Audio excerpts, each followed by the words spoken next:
It's an honor for me and a pleasure to introduce you to Professor Peter Plant. Of course, many of you already know him from other IVG conferences or from his theories and from his articles and work, academic and research work. But for those of you who don't know him or who don't know some facets of his life, I would like to first start with the academic part very briefly, just saying Peter is a university professor in Denmark, the University of Denmark. He was a career guidance teacher for a long time, and he combined that role with an employment in the employment sector, in the employment ministry, because at that time they had to have the two jobs, in education and in employment. Professor Plant has coined many meaningful and significant terms in guidance, such as kitchen table guidance or green guidance, which is a term that will be used tomorrow in a symposium with other presenters. And we can say that he practices, or he tries to at least, as most of us, as we do with our principles, he practices green guidance. He's a great advocate of it. And we can, some examples of how he practices or how he combines his research and academic work with social work or community involvement is he's a member of the European Union Local Development Committee, which promotes rural areas. If I have any wrong facts, you just correct them afterwards. Okay. So he, within this local development committee, they support fishing and farming of the area, and through projects. And he also runs a farm himself. He has a farm in a remote area in Denmark, and a good example of this is his grandson's first word. He told me before, the first word was tractor.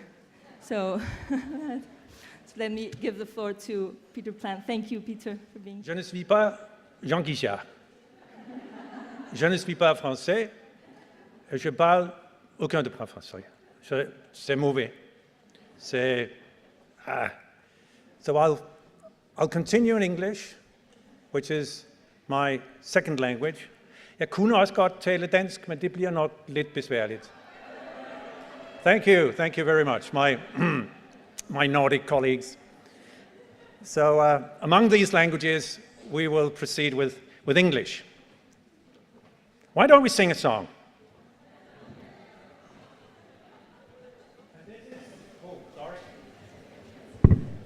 This is something we do together.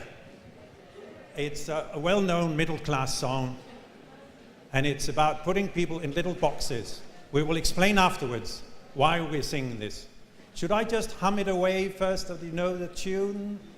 Okay, I'll take the first one, and then we'll take it from the top. Okay? Good. Goes like this. Little boxes on the hillside, little boxes made of ticky-tacky, little boxes, little boxes, little boxes all the same. There's a green one, and a pink one, and a blue one, and a yellow one, and they're all made out of ticky-tacky, and they all look just the same. Very good. Let's take it from the top. Little boxes on the hillside, little boxes made of ticky-tacky, little boxes, little boxes, little boxes all the same.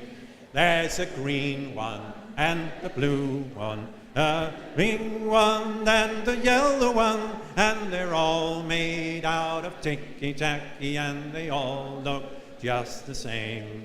And the people in the houses all go to the university, and they all get put in boxes, little boxes all the same.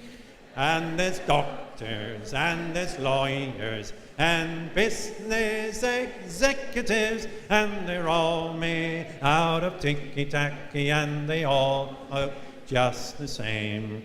And they all play on the golf course and drink their martini dry, and they all have pretty children, and the children go to school, and the children go to summer camp, and then to the university, and they all get put in boxes, and they all come out the same. Wonderful.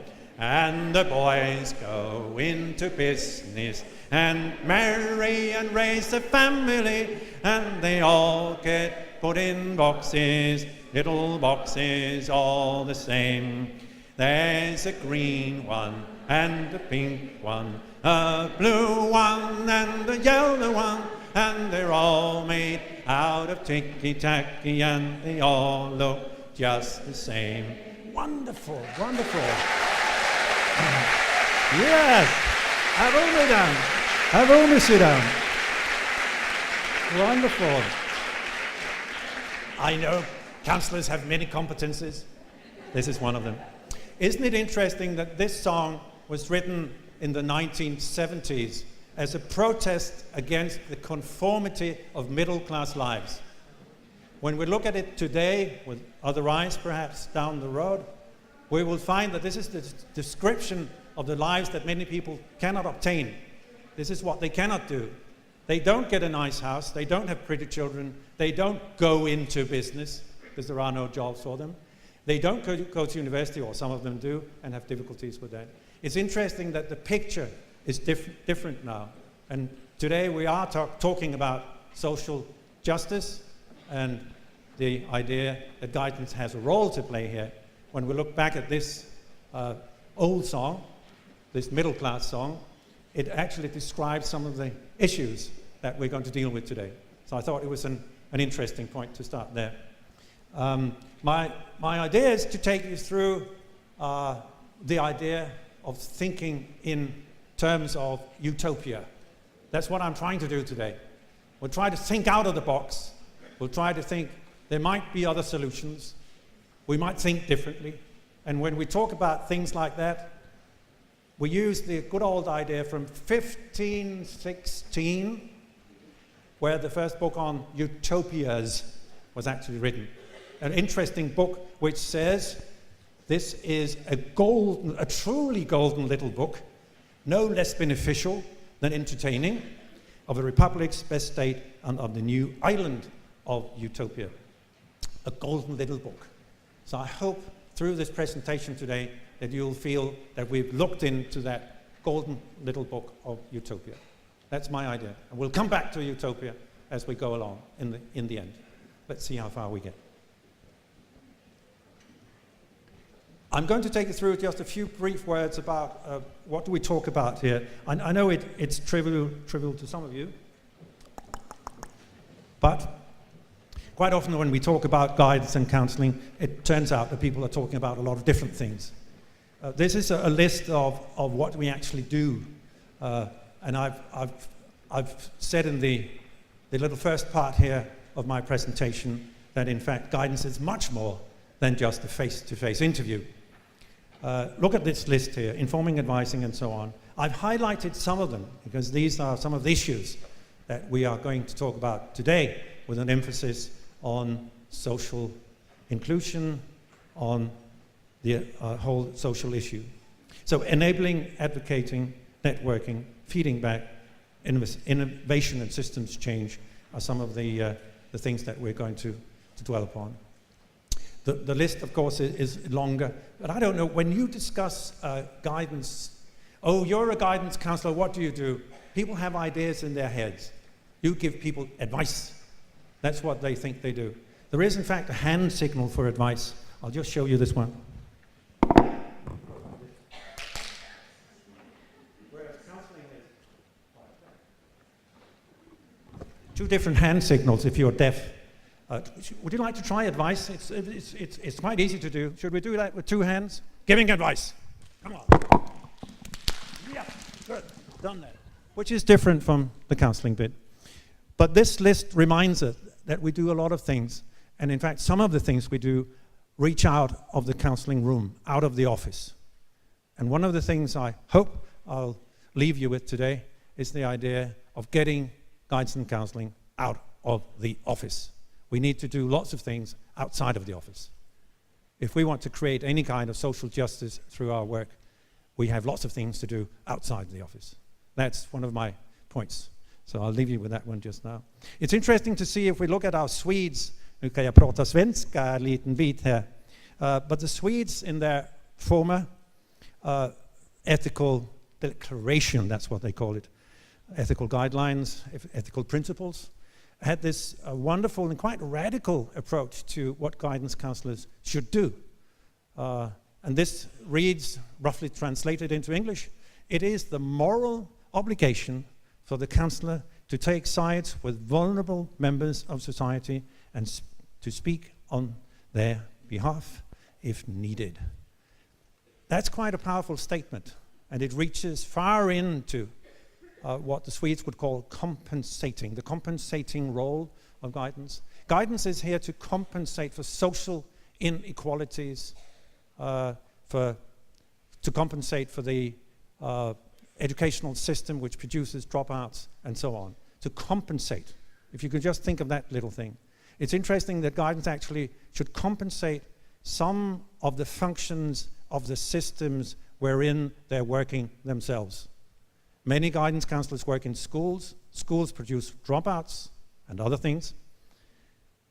And the guidance counselors are there to do something which actually counteracts the products of the system. Quite an interesting compensating role. This is what the Swedes wrote in their former ethical declaration. They had some difficulties with that, and you can see how tattered this Swedish flag is here. It's worn, and the Swedes had difficulties with actually keeping this up. But it's an interesting thought that in fact guidance is here to do something to rectify the malfunctions of the system, to compensate. So I just wanted to leave you with that little Swedish thing there. I am from the Scandinavian countries. There will be more examples. One thing which is inspired from the discourse analysis, Carol Batchy, who is an Australian, actually reminds us that we should think about how we actually think about and talk about things. She has this wonderful, Carol Batchy has this wonderful phrase in one of her books, which is called, "What is the problem represented to be?" How do we talk about the problem? And just from this list that you can see on my slide here, you can see what we actually talk about. We talk about needs, a very UK word from the United Kingdom, not in employment, education, or training. I'm dwelling on the not here. So people are doing bad things here, staying out of education. It's not good. The ILO has actually added a little L here, neither in the labor force nor in education and so on.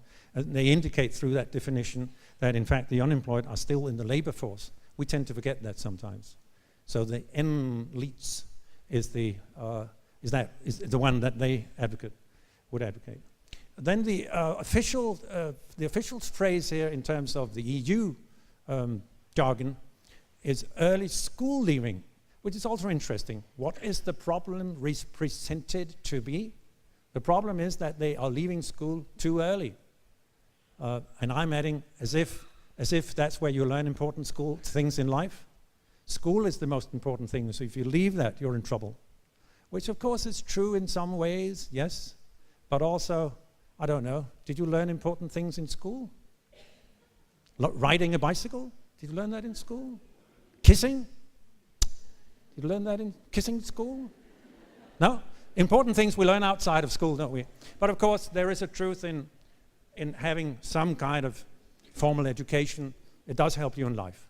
And we do know that if we look at the statistics and the figures, it is more difficult to get a job, employment, if you don't have certificates and all that. One, that's the almost final one here, one which is very often used in European projects and so on, I'm also included in some of those, is the idea of dropouts, which is also very interesting. It puts the emphasis on the dropping out. What is the problem represented to be? You dropped out. Oh, could it be your own fault? Is something wrong with you since you dropped out? Rather than looking at the final one, which is on my slide here, which is the idea of push-outs. Oh, somebody pushed you out. You were actually in school, but something pushed you out. And that could be terrible teachers, or a bad curriculum, or other things as well, or the lack of place for apprenticeship, and so on. But how do we talk about this? And this is what Carol Bacci actually reminds us of. You know, do we actually talk about dropouts, or do we talk about push-outs? It has a lot to do with social inclusion and a lot to do with the social issues that we're talking about. So I'll just remind you of this issue. Yes. There are a few discourses on this whole social exclusion agenda, and I'll just leave you with two today. One is this one from 89. It's Levitas, a book called The Inclusive Society, which actually tried to say there are three discourses on social exclusion. One is there's no money, one is there's no work, and one there's no moral, which is interesting. They're all interesting in themselves, but I'll dwell a little bit upon the last one here, because in my own country, it seems to be one which in policy terms is spoken well of. They don't have any moral. All these unemployed young people, they are lying at home on the couch. This is interesting in terms of social rhetoric. So the victims of the crisis right now, the ones that were pushed out, are now accused of actually just being lazy bodies and lying on the couch. A huge, great couch with thousands and thousands of youngsters on it. And of course, I mean, it can't be true, but it's used as political rhetoric. But there are other discourses here, and you can see one of them, of course, is there is no work just now. I'm taking another, also a three-point approach here. This is Tony Watts, and he says there are three explanations to exclusion, social exclusion. One is economic, we recognize that. Another is moral, and another is the cultural capital. We could link those, of course, with guidance. If we take the first explanation here, the one on economic issues, what we can do in terms of guidance and counseling and training is we can talk to people about, you know, the need for upskilling, get some more competencies, go on courses, do some training. That'll be some of the guidance messages if we think along these lines. We don't question anything else, but that's what we actually do. If we took the second one, the second approach here, the moral one, we'll say to people, oh, but you must think about the future. You must make some plans, you know. How about some educational plans, a training plan, you know? You know the kinds of questions we put to people? What will you be doing in 2 years? Well, you could ask yourself, what will you be doing in 2 years? But anyway, we have, in my country, standardized questions for people aged 16, and they read like this: what will you be doing in 5 years? So think of yourself as 16 and think, ooh, I'm going to be 21. What is my life going to be? Not an easy question for a 16-year-old person. But that is the moral explanation translated into guidance. Also, and we'll get further into that with some Danish examples, is the whole idea of sanctions. Now, if you don't do any planning, shame on you. You should do some planning. And if you don't do any planning, we will take some money away from you, sort of thing, which is the sanction side. And then, of course, the final one here, which is the cultural capital idea. The idea is that people lack cultural capital. They don't have links, they don't have friends, they don't have an uncle who has a business. So what can you actually do to provide them with these kinds of cultural capital links? Well, you can link them up with resources. And it's called many things in many countries, but you probably also have mentoring programs or coaches or people who are in some ways, you know, figures that youngsters can relate to and so on. All this is building up cultural capital. Of course, guidance has a lot to do in actually getting people together, linking people together, and so on. So these are three explanations in terms of the social exclusion agendas. Could I just then take you back home to my own little country, which is Denmark, to the far north. One of the laws that has been passed in recent times is a law which has this wonderful title. It's called the Law on Educational and Vocational Guidance, and, that's my underlining, and on the obligation to take part in education, training, or employment. Well, of course, this has a lot to do with social inclusion and social justice, but it's an interesting link. So now we have this firm link between, on the one hand, the idea of guidance, career development, all that, and the other hand, the idea of an obligation. You must do something, and if you don't do that, there are sanctions, like we just talked about. It puts the guidance counselor in a very particular place, which on the one hand is this nice person who helps people develop their potential, and on the other hand, you have this bureaucrat, policeman sort of person who actually sees to the other part of the legislation here, which is the obligation to do something. Of course, there's a lot of social inclusion, a lot of social, if you like, justice in this, but it's a balance between the two. It's a balance between, on the one hand, the idea of social inclusion, social justice, and on the other hand, over here, the idea that this goes hand in hand with social control. It's those two together, in the same law, with the same people, with the guidance counselors stuck in the middle of this. Some of the things that we actually do in my country, the law is from 2010, it's quite a recent one, is that we make up educational plans with people.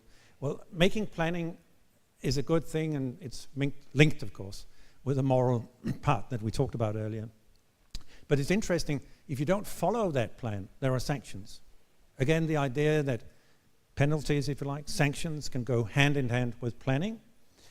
And finally, the idea here that I've translated roughly into readiness screening, which is the idea that the counselor, the guidance counselor, has this special skill to see whether you're ready in personal, cognitive, and social terms to continue with your education. This is on the transition between school and further education.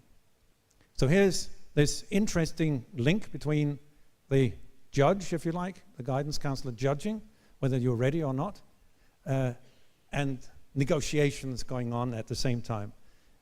It's an interesting link between social justice and social control. And as you can hear from what I'm saying here, I'm a bit concerned about this. I can see both the social justice part and the social control part. My fear is that we're tipping over a bit further and further into the social control aspects here, rather than motivating people and looking into the social justice part. A few more Danish examples, and then we've done that. Linked with all this, of course, are educational policies, and in our case, we would like 95% of youngsters to complete a youth education of some sort. So that's that one. It's interesting to see that when guidance successes are measured and benchmarked, they are actually measured in terms of educational take-up, which in intellectual terms is interesting because it's a correlation between one thing, which is educational retention, and the other one, which is guidance. There could be links, of course, and probably there are, but there are no direct links, as we all know. But guidance is measured through looking at the educational retention figures. So again, the balance here between social equity and social control. We have these two roles.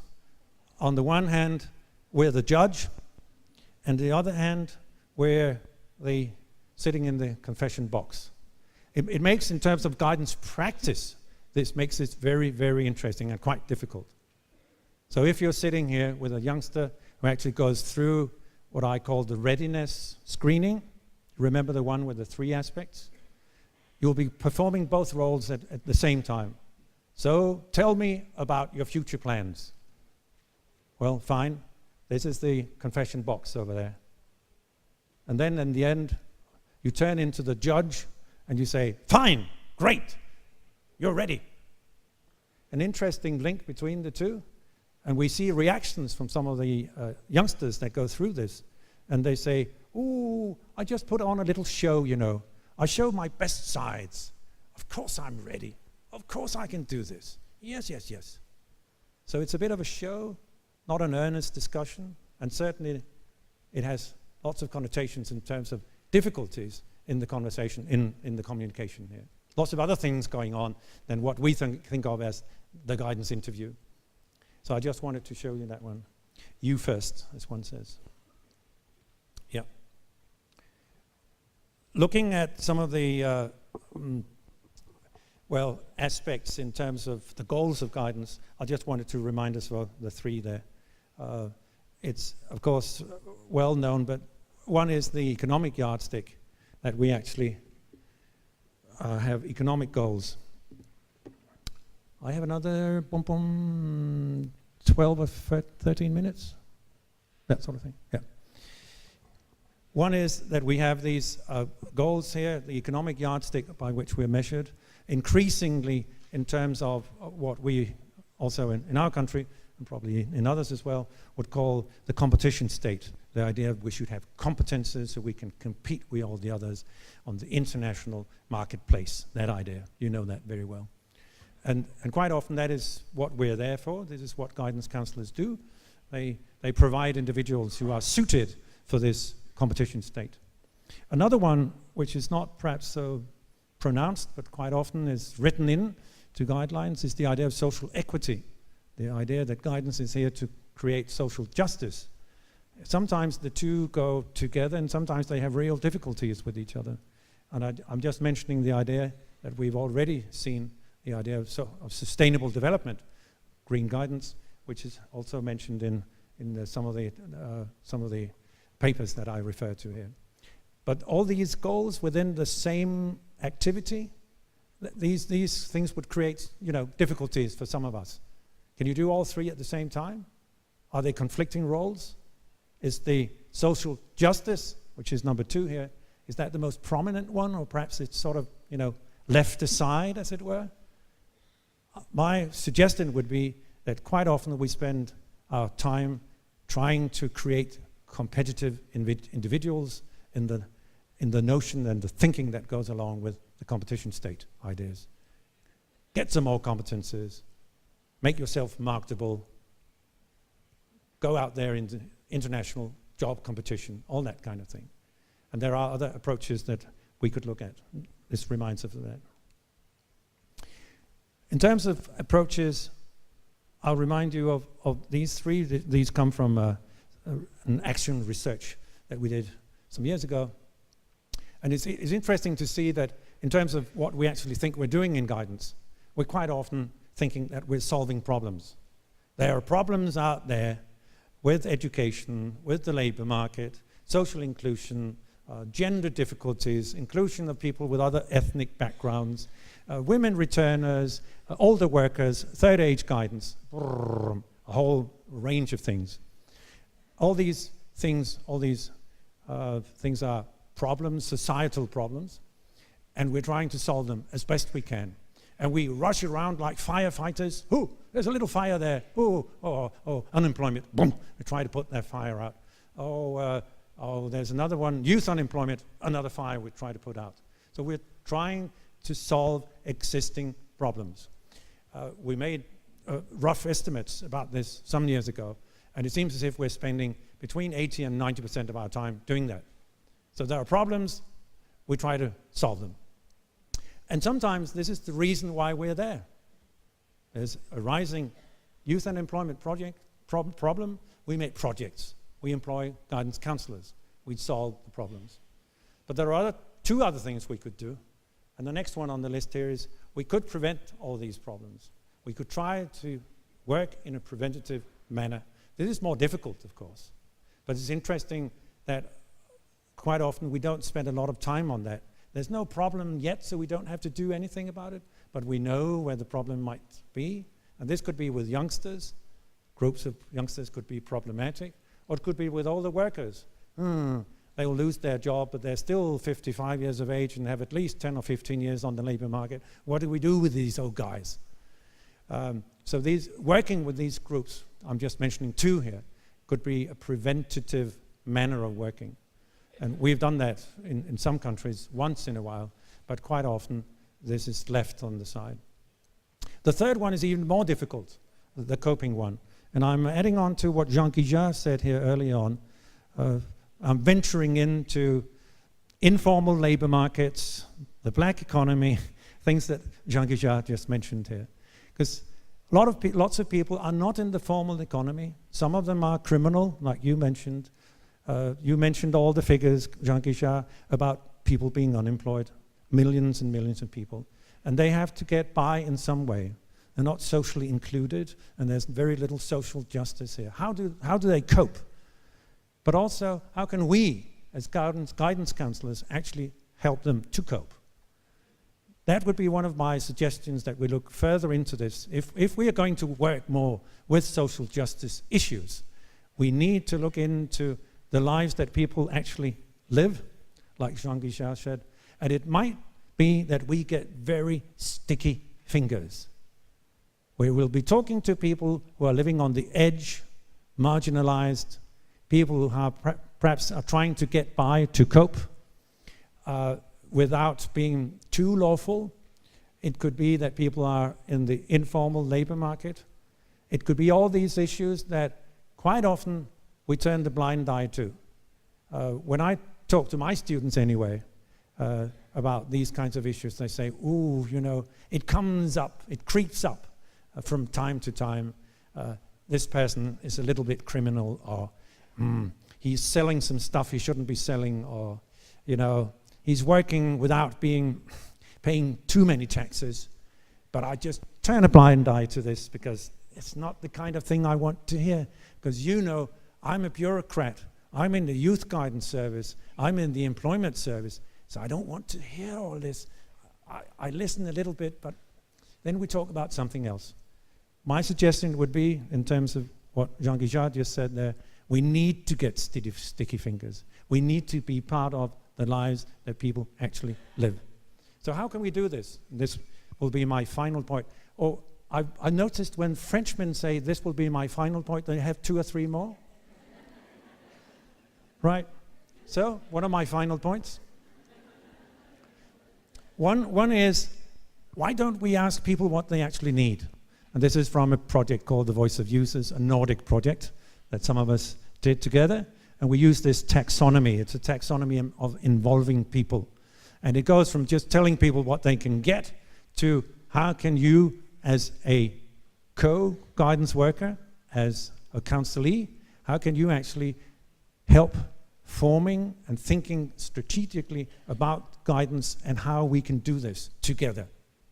That's an interesting point. We did ask, this is the Nordic countries, social welfare, we're all there, inclusive society, everybody on deck, active citizenship, these types of countries. And we asked people on this scale here, which goes from 1 to about 5, well, what do you do? Dear guidance counselors, what do you do with people? Do you listen to them? Oh, yeah, we listen to them. Good old Carl Rogers, we listen, yes. Do you involve them in the planning of the guidance service? Yeah, not very often. Do you involve guidance seekers? Do you involve counselees in strategic planning and how actually you should form the guidance services? No, I don't think we ever do that. I know I'm paraphrasing a huge mass of research here, but it's interesting. There's so much to be done in terms of involving users more. So that would be one way of looking at how do we actually talk to and work with people? How do we involve people in the lives that they actually lead? And I'm looking at Jean Guijar when I'm saying this. Another thing we actually can do, and this is one of my hobby horses, is to get out of the office. Lots of guidance, I'm not saying this to in any derogative way, but lots of guidance is in fact a bureaucratic exercise in some kind of comptoir, in some kind of room where people are expected to turn up and even perhaps sit behind a desk. Very, very interesting concept, isn't it? Well, my suggestion would be that we get out of the office. We don't perhaps even need an office. Get out of it. and go where people are, and these are some of the suggestions. You could actually go to the workplaces. You could do outreach services. You could do group work, community work, policy work. All this is out of the office. I think it's getting increasingly important. If we want to work in the social equity, social inclusion area, this is what we need to do. The people who actually come to guidance on a voluntary basis are probably the ones that need it the least. The ones that actually do need guidance have never heard about it. Guidance what? We need to go out there and see people, meet people where they are, some in the workplaces and some in the other places that I'm mentioning here. Yes, we do have projects on this. Yes, there are many countries that do this. Yes, the social partners, the trade unions are very active in this field in some countries. But in other countries, we still expect people to go into a very nice office with a nice guidance person who sits behind the desk. I don't think it's the most effective way of reaching out to the people who are in real need of our services. Did you hear the hobby horse galloping here? Hobby horse, yes. To wrap up, this is one of my French final points, so it's not the final one. Just to give you an overview of some of the stuff that we talked about here, I'm reminding you of this quite ancient, in fact, model here, which gives us the idea of the four perspectives: society and individual, change and status quo. And when we ask guidance counselors, which we actually do in some research, what are you doing? They ask us back, what was the question? What do we do, or what would we like to do? These are guidance counselors responding to these types of thoughts. So what most guidance counselors would like to do was to work with a change agent on an individual basis. In this chart here, we call that the progressive individual change aspect. What I'm suggesting is that we move slightly to the left here. I'm talking in many terms to the left, but that we actually more radically work with societal change. We actually go out and talk with and to people, and we work in the box there that says society, change, radical social change.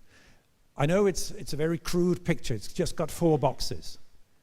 And I know it's a difficult task. But what I'm trying to say here is, if we actually move out where people are, we ask the users, we do outreach work, we work with people, we will move further along the idea of that box which says change society.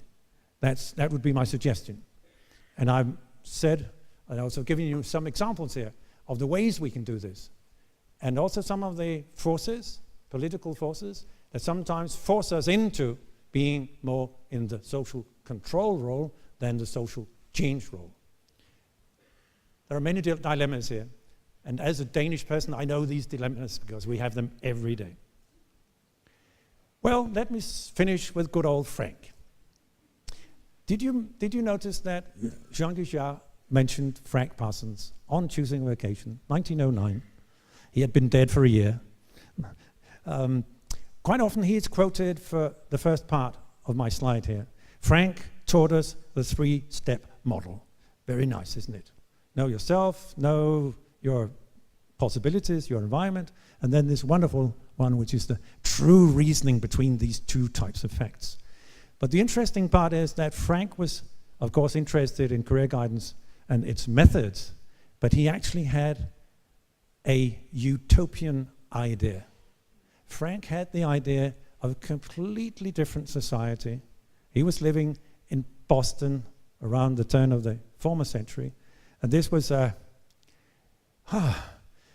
capitalism at its worst. It was a society in turmoil. There were immigrants pouring into where he was working in the Vocation Bureau.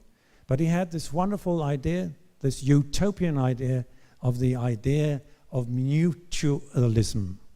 The idea of mutualism based on brotherly love. Now, isn't that wonderful? Of course, it's a utopian idea, but he actually combined the idea of this utopia, if you like, with his guidance practice.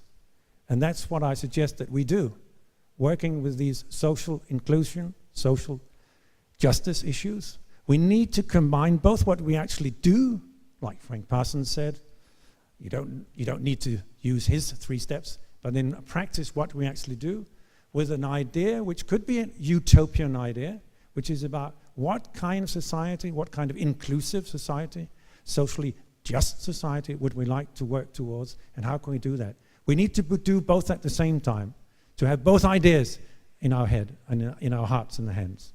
That's what we need to do. So that's my suggestion. And I did give you some examples of how to do that. Well, enough of Frank. So if you want to have a look at this and look more into this, I'm interested in discussing this with you. Je vous remercie de votre patience.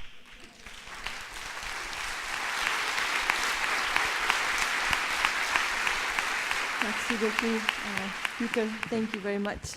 I think the timing has been perfect, and we're right on the dot, on spot. So I would like to ask, Suzanne, can we leave some time for questions, or should we go to the 5 minutes? D'accord. So is there any comment or question to Peter Plant? Oui. Bonjour, merci pour votre conférence. Alors, elle m'intrigue sur un point. C'est-à-dire, j'entends bien votre volonté de faire le lien étroit entre justice sociale et contrôle social. Vous avez développé toute une argumentation autour de l'option préférentielle pour les pauvres, je mets ça entre guillemets, l'empathie sociale, mais aussi une empathie cognitive, pour les chômeurs notamment. Votre propos est très ouvert sur l'altruisme, la générosité, la grandeur d'âme.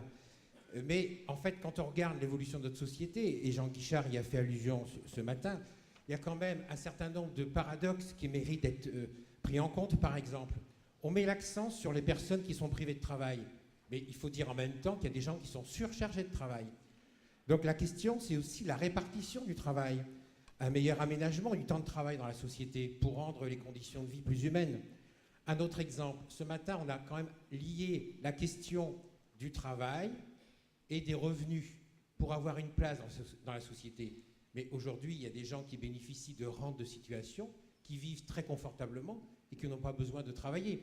Donc tous ces modèles qui sont mis en face des jeunes nous renvoient aussi à nos responsabilités. Alors est-ce qu'il faut responsabiliser les acteurs de l'orientation ou projeter les questions posées par les pratiques d'orientation aux différents niveaux de la société?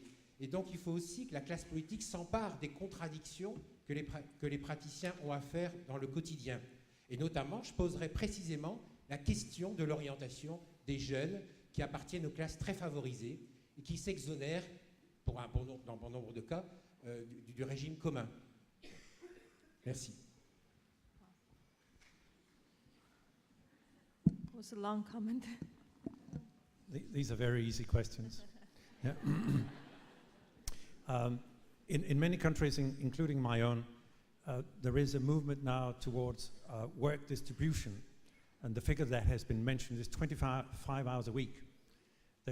So that's an idea that's been around for many years. Why don't we share work? So that's one answer to it. We don't need to work 70, 80 hours a week, and perhaps it's not even healthy. The other one is the idea of basic income, which also has been around for a while. There have been basic citizens' income, it has different names, but the idea that we should all have a basic income so that we actually have a ground level, as it were, a platform for our lives. So that's the other political answer to what you're talking about. The more guidance-related answer, of course, is are we, as guidance practitioners, in many cases, a nice middle-class product ourselves? Do we actually know about the lives that other people lead? Do we take part in that? How many in, can I do that one? How many in here are school push-outs? How many actually left school before they should? Okay, I'm one of them, as you can see. I was pushed out of school at the age of 10. They called me a dropout. How many people do have that kind of experience on a more personal basis? But the two first answers are more political. And they are living debates, both the 24-hour, 25-hour working week, but also the basic income are two burning issues. ¿Alguna pregunta? Bonjour, je m'appelle Suzanne Kratz, mais je vais continuer en anglais, c'est plus facile pour moi. I'm working for the European Commission, and I found your presentation quite interesting, Peter. And I'm happy even if there are different notions, whether to call them dropouts, early school leavers, or push-outs, that the goals we share are the same ones, yes? To prevent it, to cure it, and to further develop guidance services. And also the strategies behind are rather similar, because when you look at the European documents, you find first very important statement is to develop outreach strategies, really to go where young people are and also to use their language. My question to you is, it is not the first conference I'm attending now of IAEVG. When I first came here, I thought these are more specialist career guidance counselors. I totally agree that these should have a holistic approach to the young people or adult people or whomever they are working with. But where would you draw the line between social workers and a more specialist career guidance counselors, where I saw the main task in really helping young people making vocational, educational decisions, while I know from many countries that social workers are working with the young people, they are doing the outreach work, and they have a bit of career guidance tasks, which is an important element, but where they are not specialists in. So I really would like to get to know where you draw the line and also how you work in Denmark. Okay. Thanks for your kind comments, Suzanne. Of course, there is no easy answer to that one. Where do you draw the line? I think what I would say about this is we need specialist career guidance people who know about career guidance. I can see the need for that. But in many countries, I could also see that quite a bit of their work, in fact, involves other people with other specialities, like, for instance, social workers and others. And I would see this as a common area, and it would need cooperation. That would be my answer to it. So based on specialists, social workers, career guidance people, career guidance teachers, you know, the Berufsberater und Berufsberaterinnen, we would need to work together and create common platforms on a local and regional basis. I'm very occupied with this where I come from, where we actually try to work on the basis of working together for the benefit of the same groups from different angles with our expertise. And it's, in practical terms, this is based on local regional cooperation.